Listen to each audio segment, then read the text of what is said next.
Take a look at this fan from 12 Angry Men. Hey, what is it with this fan here? How come? At face value, this is nothing more than a fan, but taking a closer look at it showcases the film's brilliant use of subtlety. And we can see this with the character juror number 7. For most of the film, all this character wants to do is leave. He believes the boy is guilty. This kid is guilty, pal. It's as plain as the nose on your face. It's one of the hottest days of the year. I called the weather drill this morning. This is going to be the hottest day of the year. And he has tickets to a ball game he's excited for. I don't know about the rest of you, but I happen to have tickets to that ball game tonight. But as the film progresses, we see juror number 8 continue to convince many of the other jurors that the boy is innocent. Mr. Foreman, I'd like to change my vote to not guilty. It also starts to rain, clearly insinuating the baseball game is going to be cancelled. And finally, he gets the one friend in the room to start working. Hey, huh? Must put on the same switch with the lights. Well, things are looking up here, huh? And juror number 7 is then the next character in the film to change his vote. I changed my vote to not guilty. These are the main characteristics that define the character's motivations. And as each of them began to crumble around him, it marked his own change throughout the film. And this is just one of the ways the iconic 1957 classic masterfully uses subtlety. How it actually does this and why it's important to enhance the quality of the overall film is what we're going to be talking about today. Hi, welcome to Overracer Films, where I make video essays on all of our favorite stories. And for this video, we're taking a look at 12 Angry Men.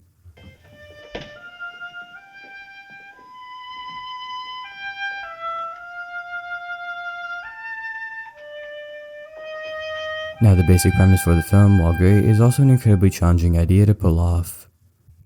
It's 12 characters in a single room discussing the same case for its entirety. That many characters in one location talking about a single thing, something that could get incredibly repetitive and unengaging. And because of this, the film is only an hour and a half long. It's a necessary choice to make sure the narrative doesn't get repetitive, but it's also not a lot of time in terms of how much the film has to do. Characterizing 12 people and progressing an extremely intricate and supposedly open and shut case in that little time is an extremely challenging thing to accomplish.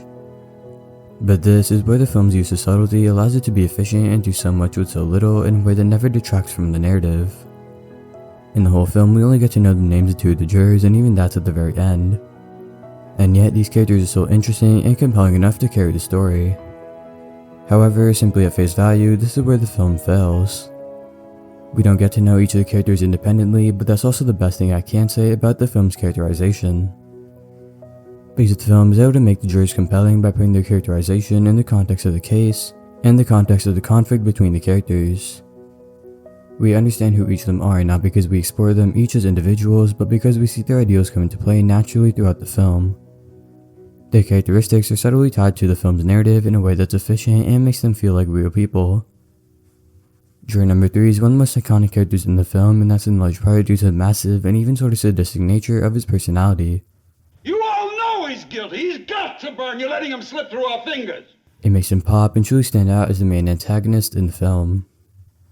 But it's much deeper than the fact that he's a screaming guy with the iconic lines. You all come in here with your hearts bleeding all over the floor about slum kids and injustice. You listen to some fairy tales. Suddenly you start getting through to some of these old ladies. Well, you're not getting through to me. I've had enough.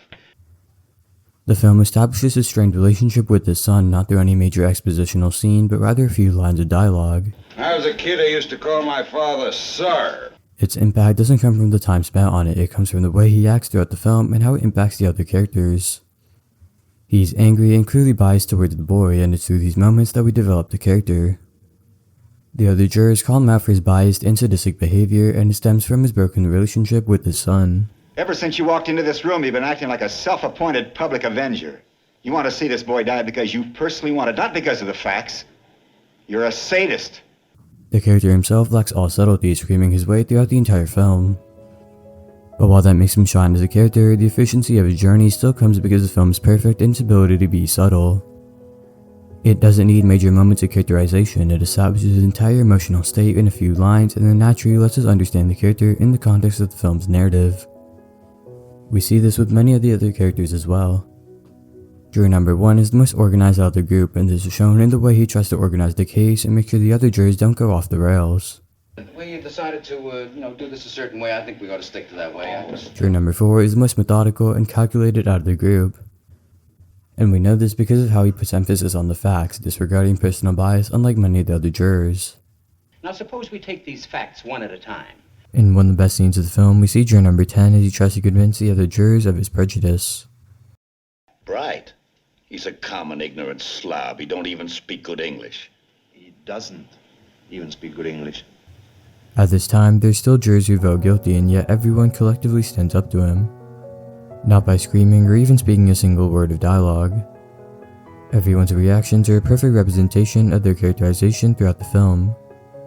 Juror number 5, who grew up in the slums and is the type of person juror number 10 is talking about, is the first to get up. He's followed by many of the remaining jurors, even ones voting guilty. In the end, there's only 3 of them remaining at the table, and it once again emphasizes the film's masterful use of subtle characterization. Juror number 7 is clearly uninterested in the whole case, and in this scene, he continuously checks his watch and doesn't get up. But his back is still turned against juror number 10, making it clear that he doesn't side with him, but isn't invested enough to get up like the rest. Juror number 4 is arguably the most calculated and level-headed out of all the jurors. He doesn't follow anyone else and does things purely based off of what he feels is right. So even though he doesn't stand up like everyone else, he still makes it clear he opposes juror number 10's statements. Now sit down and don't open your mouth again.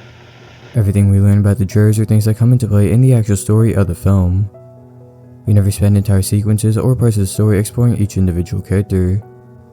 But in every scene as the case and tension between the characters progress, we understand each of them a little better. We get one scene in what is essentially the first scene in the film dedicated to characterization. It's the scene where we first see all the jurors, and in one long take it explores each of the conversations between the characters. We don't hear much, but the dialogue of the film is immaculate and perfectly establishes everything we need to know. We understand many of the characteristics of the jurors, and it allows the film to be immersive in a way that it couldn't be without its use of subtlety. It allows the audience to pick up on new details every time they watch the film. In most great mystery stories, the audience is always in the perspective of the detective. In this way, we get all the same information the detective does, and this compels us to try and think on our own about the mystery. Because we're given the information, we can use that to try and think and form our own conclusions. And 12 Angry Men does something similar. The film is about a case, but it's not really a mystery story. And so the main conflict that this applies to is the character relations. The film is less about determining if the boy is guilty and more so about convincing the other jurors that he isn't. That's where most of the conflict in the film comes from, and this is where using subtlety built a more compelling experience for the audience. The film gives us the hints and characteristics to let us determine which of the jurors is going to change their vote. Most of the film is shown through the perspective of juror number 8, identifying which characters to convince and which pieces of evidence to use to convince them. And the subtlety of the film allows us to pick up on symbols and things even the characters themselves don't notice. Even in the intense heat, juror number 4 doesn't sweat. Pardon me, but don't you ever sweat?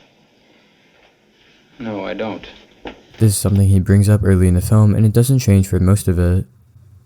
But eventually the jurors start cracking down on him using evidence based off the witness. One of juror number 4's biggest characteristics are also his glasses.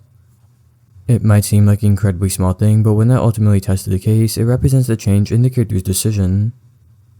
We learn that the witness had markings left by her glasses, just like juror number 4. The woman who testified that she saw the killing had those same marks on the sides of her nose. At this time, the character also starts to sweat, and it's the only time in the film we actually see that happening. And at this point, he chooses to plead not guilty. No. I'm convinced. Not guilty. It makes the seemingly minuscule and unimportant trait something crucial to the character and the story as a whole. The entire film is riddled with subtle, efficient, and brilliant writing. The film is without doubt one of the best and most iconic films of all time.